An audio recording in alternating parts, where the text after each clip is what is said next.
శుక్లాం బ్రహ్మ విచారసార పరమామాద్యాం జగద్వ్యాపినీం వీణా పుస్తకధారిణీం అభయదాం జాడ్యాంధకారాపగాం హస్తే స్ఫాటికమాలికాం విదదతీం పద్మాసనే సంస్థితాం వందే తాం పరమేశ్వరీం భగవతీం బుద్ధిప్రదాం శారదాం.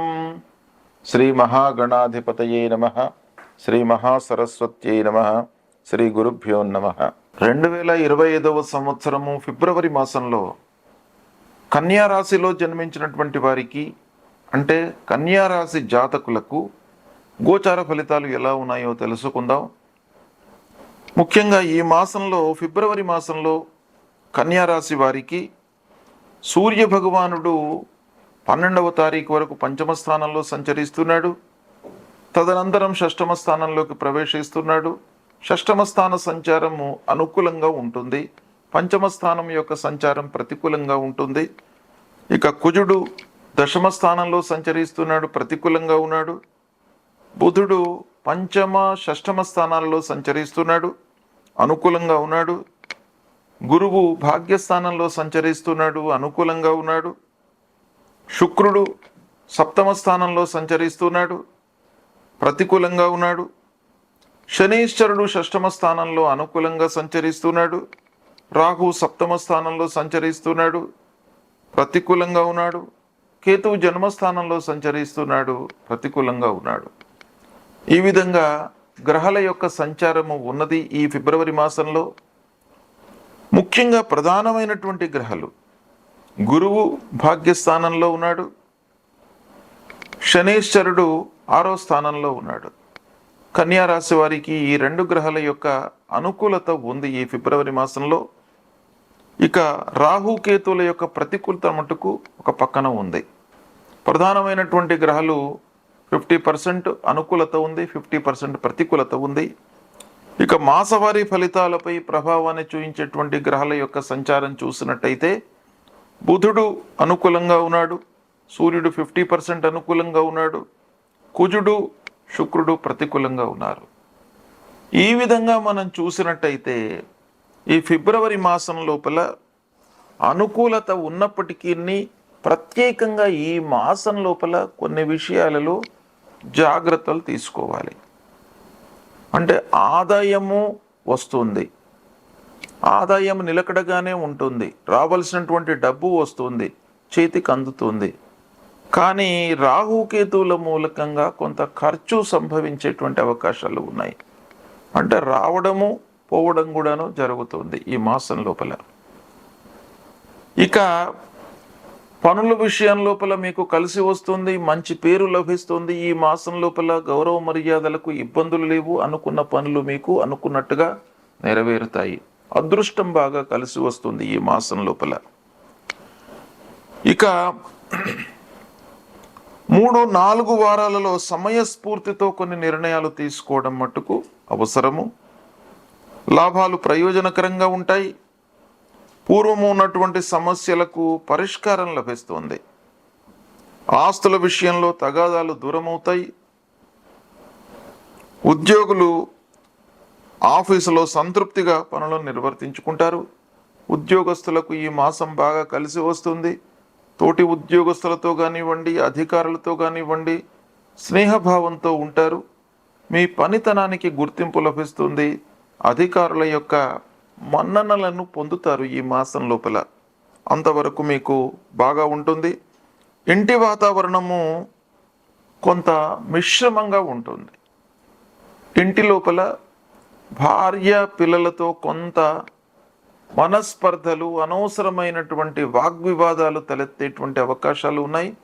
కానీ కుటుంబ పెద్దల యొక్క సహాయ సహకారాలు మీకు బాగా లభిస్తాయి.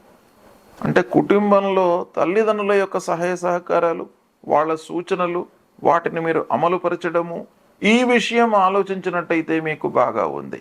కానీ భార్య పిల్లల విషయంలో ఆలోచించినట్టయితే కొంత మనస్పర్ధలు తలెత్తే అవకాశాలు ఉన్నాయి. కానీ పిల్లల విషయంలో మీరు బాగానే ఉంటారు. మీరు వారి విషయంలో మీరు బాగా ఆలోచిస్తారు. వాళ్లకు కావలసినటువంటివన్నీ కూడాను సమకూర్చడంపై మనస్సు నిలుపుతారు. కానీ పిల్లలు మట్టుకు ఎక్కువగా ఆశిస్తూ ఉంటారు. దాని మూలకంగా కొన్ని ఇబ్బందులు మీకు కలిగే అవకాశాలు కనబడుతున్నాయి. పూర్వము తీసుకున్నటువంటి అప్పులను తీరుస్తారు. ఈ మాసంలో రుణ బాధ నుండి విముక్తులవుతారు. నలుగురిలో మంచి పేరును సంపాదిస్తారు. ఆరోగ్యం నయమవుతుంది. స్నేహితులు, బంధువులు, ఆత్మీయులతో కొంత సంబంధాలు ఉన్నప్పటికీ అనవసరమైనటువంటి వారితో చర్చించడం మూలకంగా కొంత వృత్తిపైన మీకు ప్రభావాన్ని చూపించేటువంటి అవకాశం కనబడుతుంది. ఇక గృహము, నిర్మాణము, భూములు కొనుగోలు, వాహనములు, వీటిపై కూడాను మీకు కొంత మంచి అనుకూలత ఉంటుంది. సాహసించి పనులు చేయకుండా కొంత విచక్షణతో మీరు ఆలోచించి ముందుకు వెళ్ళినట్టయితే మీకు మంచి ఫలితాలు కలిగేటువంటి అవకాశాలు ఉన్నాయి. ఇక ఈ మాసంలో ముఖ్యంగా మంచి ఫలితాలు మీరు చూస్తారు. అంటే ఉద్యోగస్తులకు, ఉద్యోగ ప్రయత్నంలో ఉన్నటువంటి వారికి ఉద్యోగం లభించడము, విద్యార్థులకు మంచి సంస్థల లోపల ప్రవేశం లభించడము, విదేశీ ప్రయాణాల విషయంలో ప్రయత్నాలు ఫలించడము, ఇలాంటి మంచి ఫలితాలు కొన్ని ఈ మాసంలో మీకు కలిగే అవకాశాలు ఉన్నాయి. ఇంటికి కావలసినటువంటి వస్త్ర వస్తువులను కొనుగోలు చేయడంలో కొంత ఆలస్యము, జాప్యము జరిగినప్పటికీ కొనడం మట్టుకు ఈ మాసంలో జరుగుతుంది. సంగీత, సాహిత్య కళాకారులకు, మీడియా రంగంలో ఉన్నటువంటి వారికి, వ్యాపారంలో ఉన్నటువంటి వారికి, సాఫ్ట్వేర్ వృత్తిలో ఉన్నటువంటి వారికి పనులు కలిసి వస్తాయి. అయితే కొంత మనస్పర్ధలు తలెత్తేటువంటి అవకాశాలు ఉన్నాయి వ్యవహారం చేస్తున్నటువంటి సమయం లోపల. కాబట్టి కొన్ని జాగ్రత్తలు మట్టుకు తీసుకోవాలి. ఓవరాల్గా మనం చూసినట్టయితే ఈ మాసం చాలా ఆశావహంగా ఉంది. కొత్త అవకాశాలను మీరు పొందుతారు. ఇక ఆరోగ్య పరంగా కొంత జాగ్రత్తలు మట్టుకు తీసుకోవాలి. ప్రారంభంలో, ఈ మాసం ప్రారంభంలో కొంత వర్క్ లోడ్ మూలకంగా మీరు శరీరంపై, మీ ఆరోగ్యంపై ఎక్కువ మనస్సు నిలపలేకపోతారు. కనుక తద్వారా కొన్ని ఇబ్బందులు తలెత్తే అవకాశం కనబడుతున్నాయి. ఆర్థికంగా మట్టుకు మీరు నిలదొక్కుంటారు. రావాల్సినటువంటి డబ్బు చేతికి అందుతుంది. ఈ విధంగా మీకు ఈ మాసంలో మంచి ఫలితాలు కొన్ని విషయాలలో బాగా ఉన్నాయి. దాన్ని మీరు సద్వినియోగపరుచుకున్నట్టయితే భవిష్యత్తు లోపల ఈ సమయాన్ని మీరు ఉపయోగించుకునేటువంటి అవకాశాలు బాగా ఉన్నాయి. అయితే ఈ మాసంలో ఈ రాశి వారికి, కన్యా రాశిలో జన్మించినటువంటి వారికి ఏ గ్రహాలు బాగా లేవు అనే విషయం ఆలోచించినట్టయితే రాహు, కేతువులు ప్రతికూలంగా ఉన్నారు. తద్వారా ఆరోగ్యము, అనవసరమైన ఆలోచన, భార్యాభర్తల మధ్యన మనస్పర్ధలు, వ్యాపారంలో పార్ట్నర్స్ మధ్యన అగాధం ఏర్పడము, ఇలాంటి వాటిపై ఆ రాహుకేతువుల యొక్క ప్రభావం బాగా ఉంటుంది. కాబట్టి రాహుకేతువుల ప్రీత్యర్థమై రాహుకేతువులకు సంబంధించినటువంటి మూలమంత్రాన్ని ప్రతినిత్యం కూడాను జపించండి.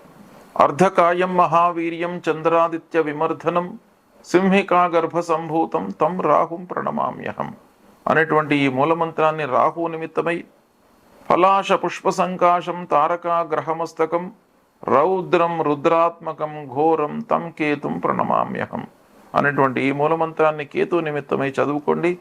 రాహుకేతుల యొక్క ప్రభావము, దుష్ప్రభావం నుండి మీరు దూరం అవుతారు. అమ్మవారి యొక్క దేవాలయానికి వెళ్ళండి, అమ్మవారి యొక్క అనుగ్రహాన్ని పొందండి. అదేవిధంగా లక్ష్మీ అమ్మవారిని కొలవండి. మహాలక్ష్మి స్వరూపంలో ఉన్నటువంటి ఆ అమ్మవారిని కొలిచినట్టయితే కూడాను మీకు ఇబ్బందులు రాకుండా ఉంటాయి, మనస్పర్ధలు రాకుండా ఉంటాయి, ఆరోగ్యం కూడాను మీకు నయమవుతుంది. ఇవి నేను చెప్పినటువంటి పరిహారాలను మీరు పాటించినట్టయితే కన్యా రాశి వారికి ఈ ఫిబ్రవరి మాసము బాగా కలిసి వస్తుంది. శుభం.